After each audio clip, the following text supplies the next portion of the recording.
Alright guys, TacticalRab back again today. I hope you're all doing well and enjoying your day so far. Welcome back to VALORANT news, roster leaks everywhere going into the new season as we try and figure out which challenger teams will be formed and will be practicing and playing in the qualifiers in early January for the challenger side. And also Sentinels starting off rather well with Sacy finally arriving to the US. Very much intrigued to your thoughts in the comment section below. Hit the like button if you enjoy. Subscribe if you're new as always. I would greatly appreciate it. Plenty to dive into. Firstly, this clip I've got to share with you guys, which is absolutely remarkable.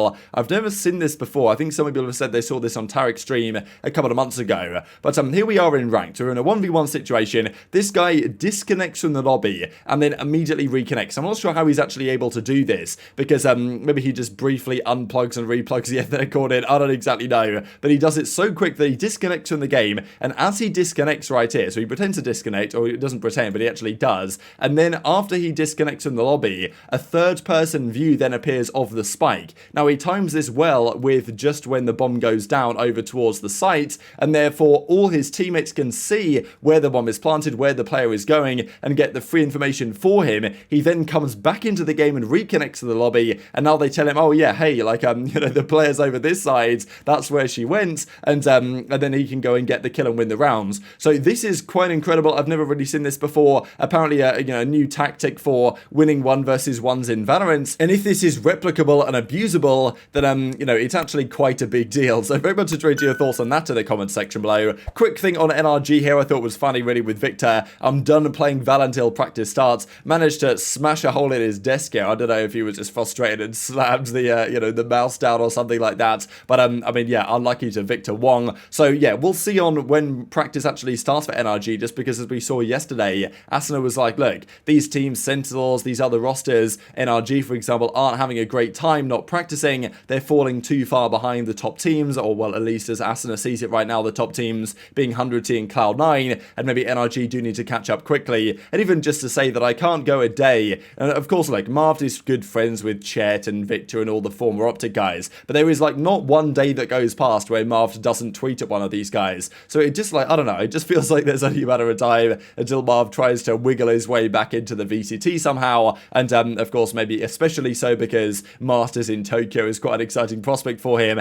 as we saw a few days ago, but of course depends how these teams actually perform when the season begins. Now let's talk about Sentinels. Sacy we know has arrived in NA, not the case for Pancada as yet, but Sacy's got it sorted thankfully. Pancada, you would imagine, will get it sorted in the new year with visas and all this, get out to the US and everything will be good to go. But yeah, Sacy was actually, again, this is like such a typical thing with Riot, seems to happen every time, and even in other esports this happens as well, where players move regions and now they need their account kind of region changed before they can play anything, and it was a bit of a disaster for him. So he gets his account locked actually. He then turns up to North America and he says, look, hey, is there a way to transfer my Valorant account that's in Brazil to NA? Riot, please help. And then goes on to say this, Riot responded to my ticket, then told me I need to log in for 14 days in a row. Apparently this is pretty standard procedure. If you log in 14 days in a row, then you can get your new account then. So it's like, okay, what's happening there? I think they realize, and even he says like Cloud, well, he basically just says they're clouds for this, right? Like, what are they playing at? I'm a pro player. I literally just won the World Championship and I've got to wait 14 days to transfer my region, despite the fact that I just moved here to play for a professional team in your franchise league. Like, what are you playing at? So I think understandable, kind of clowning them a little bit here on Twitter. And then thankfully, shortly after this, so he makes a new account, I believe, like he had to create a new account to play on. He called it Sentinels Bold. And then I think shortly after this, it was then not necessarily longer RIP Send Bold. Riot, I guess, transferred my account and it's all now good to go. So he got that all sorted, thankfully, and then he could officially play TenZ Sacy 2022 VCT champion with zyppan, and they could play some ranked and have a good time doing exactly that, which is certainly what they did. And I think we saw even a couple of months ago now when the whole TenZ and zyppan thing was first revealed with Sentinels, and they were playing a fair bit of ranked and having a good time together. But yeah, not really much team practice happening, if any at all, from the Sentinels camp. Maybe they are falling too far behind as 100 Thieves and Asuna sees it. Now, speaking of this is zyppan's stream. Here we go. zyppan, Sacy, getting ready to go and logging into ranked. And on the right-hand side, as is per usual, you can see a friends list with certain players playing at particular matches. Now, crucially of note here, if we zoom in into the right-hand side, you guys can pretty much see what's happening about here. We see the Stewie2k roster. So right to the top of the screen, we see 4-2, 4-2, 2-4, etc. with Stewie2k's team, Stewie2k at 4-2, with Tig, Rossi, and Brax, you can see down here as well, with Wardell, we believe, is the 5th man of that team.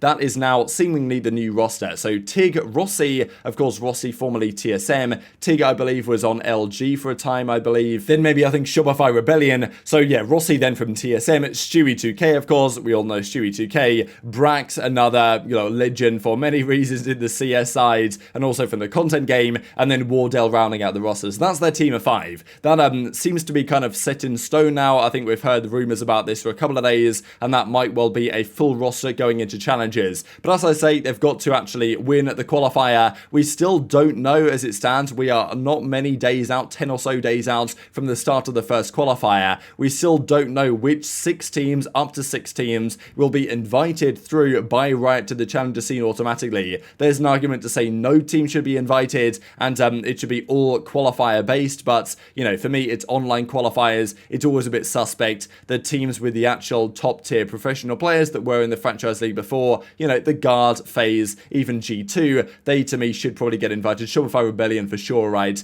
given what they achieved, and also M80 given it's basically the ghost core. So I think there's some teams that should be invited. People might well disagree. This team won't be invited. They have to qualify on their own merit, and it's not going to be easy. There are some good teams down there, and it's all online competition, which makes things even harder and often at times even more random. Quick note as well on the guard, just confirming here. So this is Flyer playing a kind of scrim set a couple of days ago. Funny really where they do YouTube videos here, and the players, obviously they click tab at some point to see the scoreboard, and they never bother cutting it out, or sometimes they do try and mute it or like blur it out. Doesn't always happen though. So we can see on the other side here, this is the guard team they were practicing against: Trent, Net, Valen, Yona P, and Flow State. Now Flow State, I believe, is certainly Tex. Makes sense in terms of what role he's playing here, but also in terms of, I think when he was trialing Tex for other teams recently, he also was on this Flow State account, so that they didn't know who he was, but, we know who he is. So that's the situation there. Also kind of good to notice, I think, just quickly on the guard, that Trent is now back on the Sova. There was this thing they did where Trent would be on the Fade, and it was all a bit strange. Trent on the Sova makes the most sense to me. He's got 20 frags already in this map. Maybe Trent back to his best for the new season. Now, going back to what was happening then on the Sentinel side with Sacy and Zekken playing together, they went on a crazy win streak here, actually, which is pretty impressive. And I just wanted to share this clip of Zekken talking about Sacy and saying, damn, this guy is the absolute reaper of the Brazilian ranked scene. He's basically LeBron James of Brazil, and his number's pretty insane. And, I mean, yeah, maybe Sentinels are falling behind in practice, but they've certainly got the firepower and the star power to deliver a great performance this season. Dude, he's actually just the LeBron James no-help picture in Brazil. That's crazy that this is possible to happen. He went 24-2. You guys missed the game that I had. You guys didn't see the game that I didn't stream. It wasn't with Sacy, but I played a game earlier today.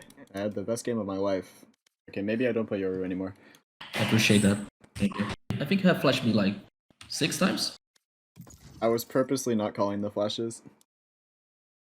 Oh, okay. That's to condition you, because that's how rank's gonna be here. You're training me.